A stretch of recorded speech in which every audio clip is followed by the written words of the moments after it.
Nah, teman-teman, pada sore hari ini kita membahas materi tentang Pancasila ya. Namun sebelum membahas materi tentang Pancasila ini, ada baiknya kita memahami sebenarnya ruang lingkup materi TWK itu apa saja ya. Jadi ruang lingkup materi TWK ini ada lima hal ya. Yang pertama ada nasionalisme, integritas, bela negara, kemudian pilar negara, dan yang terakhir ada bahasa Indonesia. Jadi ada materi bahasa Indonesia juga ya di bagian TWK ini. Dan materi TWK ini sebenarnya materinya tidak sama ya dengan materi yang mungkin sifatnya eksakta gitu. Kalau materi TWK kan termasuk bagian rumpun ilmu sosial, sehingga antara bagian materi yang satu, misalnya nasionalisme dan integritas, ini biasanya memungkinkan akan berkaitan ya. Jadi kalau misalnya memahami konteks soalnya, dia bisa saja termasuk irisan misalnya materi nasionalisme dan integritas atau nasionalisme dan bela negara. Artinya materi ini tuh saling berkaitan satu sama lain. Dan materi yang kita bahas sore hari ini adalah materi Pancasila. Ini termasuk materi yang mana gitu ya. Sebenarnya materi Pancasila ini masuk ke dalam materi pilar negara, ya, pilar negara. Dan ini menjadi pembahasan yang utama karena nanti keseluruhan materi yang lain itu sebenarnya berhubungan dengan pilar negara. Jadi berhubungan dengan Pancasila, Undang-Undang Dasar, Bhinneka Tunggal Ika, dan NKRI. Ya, jadi kalau kenapa materi TWK belajar Pancasila padahal di kisi-kisinya tidak ada. Nah, ini sebenarnya masuk ke dalam kisi-kisi pilar negara, gitu ya teman-teman ya. Oke, nah di dalam Pancasila apa saja sih yang sebenarnya harus dipahami oleh teman-teman begitu? Karena materi Pancasila itu sangat luas, banyak gitu ya. Kalau dinarasikan mungkin kan akan banyak ya, banyak buku-buku yang harus dipahami. Tetapi karena tujuannya adalah untuk mengerjakan soal CPNS atau mungkin P3K, mungkin hal yang perlu dipahami ya teman-teman hanya perlu memahami poin-poin pentingnya saja. Misalnya apa? Di dalam materi Pancasila ini yang paling penting adalah ada materi-materi tertentu. Yang pertama ada sejarah Pancasila, ya, sejarah Pancasila. Nanti saya akan bahas poin-poin sejarah Pancasila ini yang tentunya teman-teman juga sudah mempelajari videonya. Itu sudah saya ringkas sedemikian rupa supaya mudah dipahami tentang rangkaian sejarah Pancasila. Kemudian yang kedua ada peran dan kedudukan Pancasila. Nah, peran dan kedudukan Pancasila ini merupakan materi yang sebenarnya kurang lebih ini materi hafalan ya, peran dan kedudukan Pancasila, karena nanti akan banyak konsep-konsep yang mungkin sering teman-teman baca ya di soal-soal online, seperti misalnya Pancasila sebagai ideologi, Pancasila sebagai dasar negara, Pancasila sebagai falsafah, Pancasila sebagai perjanjian luhur. Nah, itu sebenarnya sesungguhnya adalah materi hafalan ya, yang ada di dalam buku namanya buku rangkuman Santiaji Pancasila. Nah, nanti triknya adalah harus memahami kata kunci itu. Kalau teman-teman ingin tahu ini bagian peran Pancasila di bagian ideologi, maka ya. Kemudian yang ketiga ada Pancasila yang ruang lingkupnya adalah nilai-nilai. Jadi Pancasila ini nanti terbagi menjadi 3 nilai ya. Ada nilai dasar, nilai praksis, kemudian nilai instrumental. Oke, terbalik ya. Pancasila sebagai nilai dasar, nilai instrumental, dan nilai praksis. Ini biasanya sering kali muncul dalam soal-soal di mana pertanyaannya itu lebih implementatif ya dalam kehidupan sehari-hari. Jadi teman-teman diminta untuk mengidentifikasi contoh perilaku tersebut termasuk bagian dari nilai Pancasila yang mana gitu ya. Kemudian yang terakhir adalah implementasi atau butir-butir Pancasila. Nah, di dalam implementasi ini saya juga sudah menjelaskan di video ya teman-teman bahwa implementasi Pancasila ini ada 2 macam ya, ada yang positif dan negatif. Ada yang bentuknya pengamalan sila dan ada yang pelanggaran sila. Nah, kalau teman-teman sudah membaca videonya, saya rasa teman-teman akan mudah memahami ya nanti soal-soal yang berkaitan dengan implementasi sila ini. Dan catatan penting di dalam implementasi sila adalah teman-teman tidak boleh terpaku hanya dari bunyi silanya ya, karena implementasi sila ini sebenarnya kaitannya lebih detail ya di dalam butir-butir silanya. Jadi di dalam sila ini ada butir-butir ya, misalnya sila ketuhanan. Itu di dalam sila ketuhanan yang Maha Esa masih ada 8 butir lagi yang lebih detail gitu. Kemudian di sila kemanusiaan yang adil dan beradab, itu ada lebih detail lagi. Gitu. Jadi kalau teman-teman hanya memahami dari bunyi silanya, ini memungkinkan akan miskonsepsi nih. Nanti kok gotong royong masuk ke dalam sila kelima sih, bukan ketiga gitu. Karena mungkin pemahamannya tidak sampai ke butirnya, bahwa butir tentang sikap gotong royong itu sebenarnya ada di sila kelima, gitu ya. Jadi kurang lebih seperti itu teman-teman untuk bisa memahami materi TWK dengan mudah, dan tentunya ya harus banyak berlatih ya. Kemudian harus tahu kata kunci karena jelas sekali materi TWK ini sangat banyak. Tetapi ketika teman-teman sudah mengetahui alurnya dan poin-poinnya akan sangat mudah. Karena seperti apa yang saya sampaikan tadi, bahwa materi TWK itu saling beririsan. Jadi kalau teman-teman sudah memahami tentang sejarah Pancasila, pasti akan memahami juga sejarah Undang-Undang Dasar, kemudian memahami juga tentang sejarah kemerdekaan Indonesia, karena peristiwa tersebut merupakan satu rangkaian ya. Ini kita mulai dari sejarah Pancasila yang sudah teman-teman pelajari di dalam video. Di dalam sejarah Pancasila, poin pentingnya adalah alur ya. Jadi alur perumusan Pancasila. Nih, pertama, kalau berbicara alur berarti teman-teman harus tahu tokohnya, ya, tokohnya.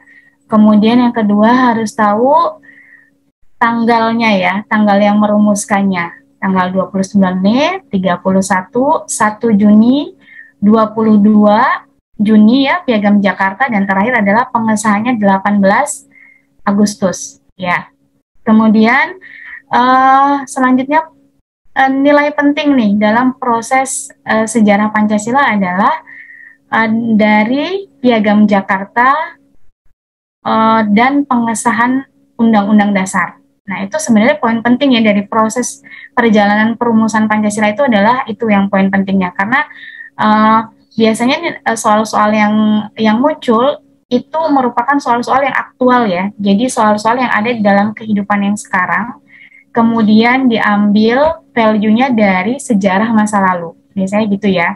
Jadi sebenarnya 3 tahun terakhir ini jarang sekali soal-soalnya soal-soal hafalan gitu, tapi adalah soal-soal yang aktual gitu. Jadi sangat disarankan teman-teman memahami konsepnya. Ya tentunya harus mempelajari juga ya sejarahnya agar bisa mengambil value untuk bisa mengaitkan dalam kehidupan di masa sekarang atau isu-isu kenegaraan yang ada pada kehidupan sekarang ini, begitu.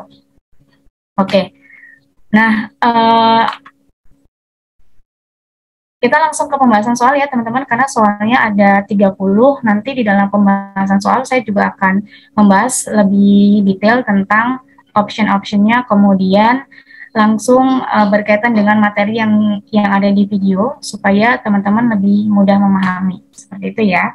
Di dalam pembahasan soal ini teman-teman nanti akan langsung ada kunci jawabannya, jadi langsung tertera kunci jawabannya, dan nanti saya akan menjelaskan juga kenapa jawabannya bukan A atau bukan B gitu ya, sehingga teman-teman bisa lebih memahami apabila nanti muncul soal dalam bentuk yang lain, seperti itu. Oke, langsung saja soal yang pertama ya.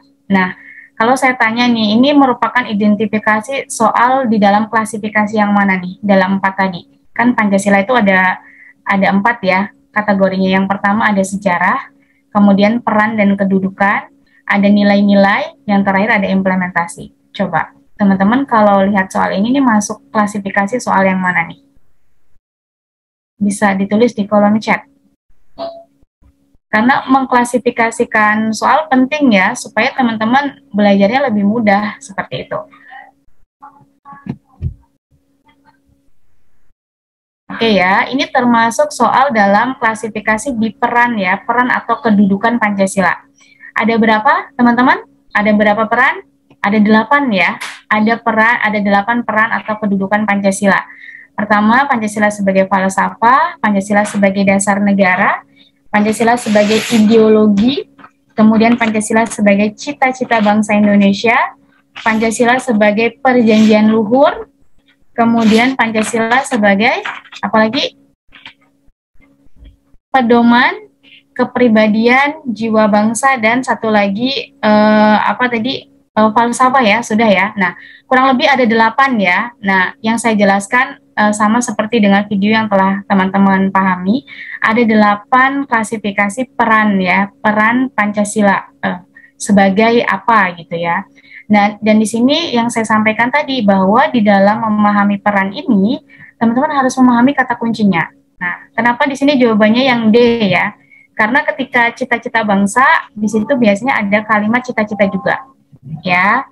Jadi itu kata kuncinya ya. Kalau falsafah, sudah dipahami ya, kalau falsafah bangsa berarti ada kalimat nilai yang diyakini kebenarannya. Biasanya gitu ya.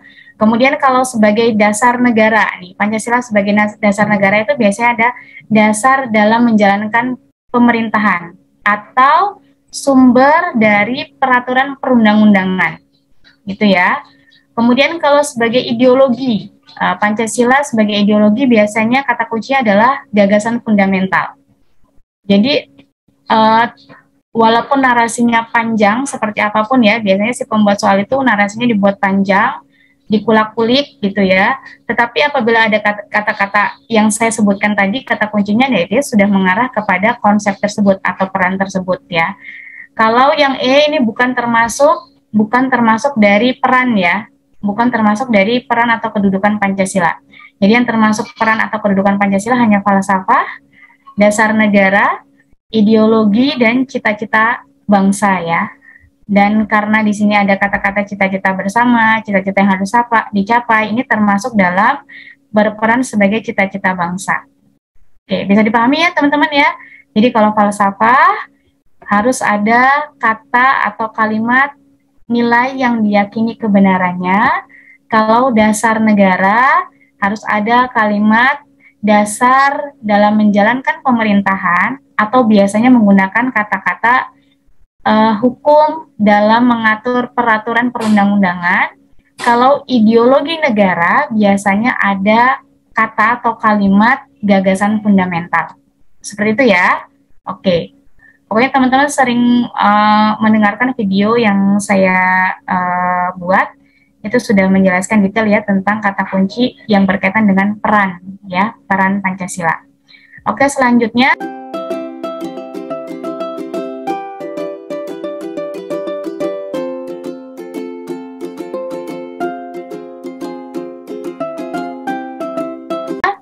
nah, ini juga termasuk ya, termasuk dalam bagian daripada nilai Pancasila nih.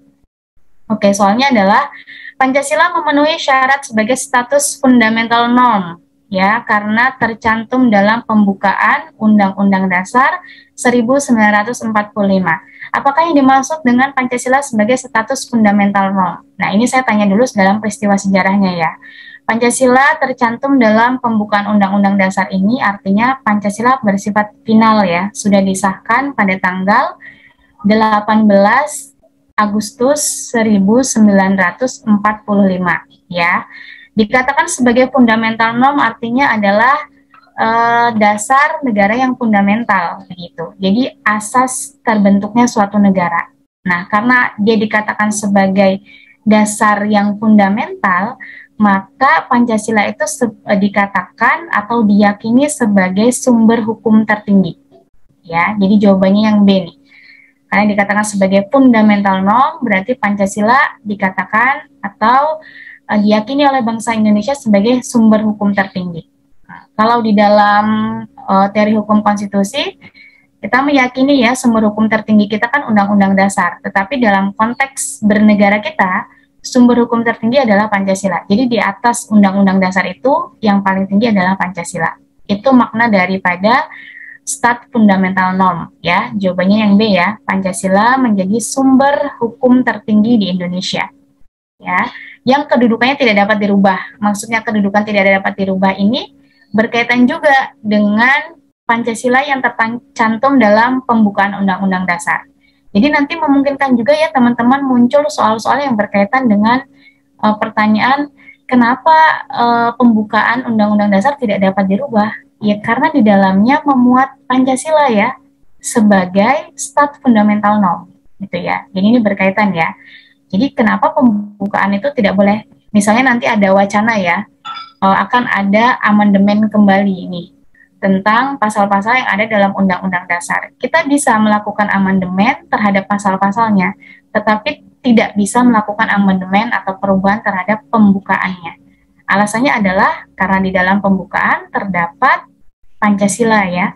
Nah, Pancasila dikatakan di situ sebagai staf fundamental norm. Oke, selanjutnya nomor 3, Pancasila sebagai pandangan hidup bangsa. Ya, sebentar.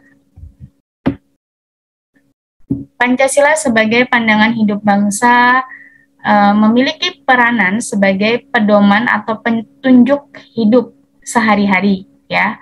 Pengamalan nilai-nilai Pancasila sebagai pandangan hidup bangsa Indonesia tersebut juga dengan pengamalan Pancasila secara maksudnya contoh ya kalimat dari pernyataan yang pertama ini, Pancasila sebagai pandangan hidup dan kemudian sebagai petunjuk ya dalam melakukan aktivitas sehari-hari nih. Itu merupakan klasifikasi dari pengamalan sila yang mana gitu ya. Jadi pengamalan sila ini terbagi menjadi dua ya teman-teman. Ada pengamalan sila secara subjektif dan pengamalan sila secara objektif. Kalau pengamalan sila secara subjektif ini jelas secara pribadi ya, sifatnya hanya berdasarkan kode etik norma saja, begitu. Jadi tidak terikat, tidak mengikat, tidak berdasarkan peraturan perundang-undangan. Kalau yang subjektif ya, berarti nanti kata kuncinya, kalau ada soal yang tidak mencantumkan tentang peraturan perundang-undangan, atau mungkin butir-butir Pancasila ya, atau aturan apapun, berarti dia merupakan contoh daripada pengamalan sila secara subjektif, jadi secara pribadi ya. Nah, kalau yang secara objektif berarti dia sifatnya adalah yang ada peraturan perundang-undangannya, ada aturan tertulisnya ya, ada aturan tertulis dan aturan perundang-undangannya. Jadi sifatnya mengikat dan memaksa. Contohnya misalnya ketika kita menaati peraturan lalu lintas ya, menurut Undang-Undang Lalu Lintas.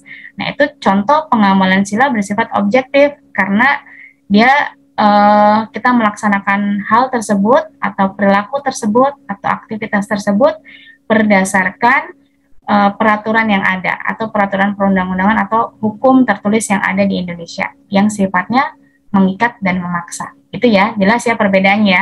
Kalau subjektif secara pribadi, kalau objektif dia bersumber atau berdasarkan peraturan yang mengikat, seperti itu. Oke, kita next. Selanjutnya, ini ya, Pancasila berperan sebagai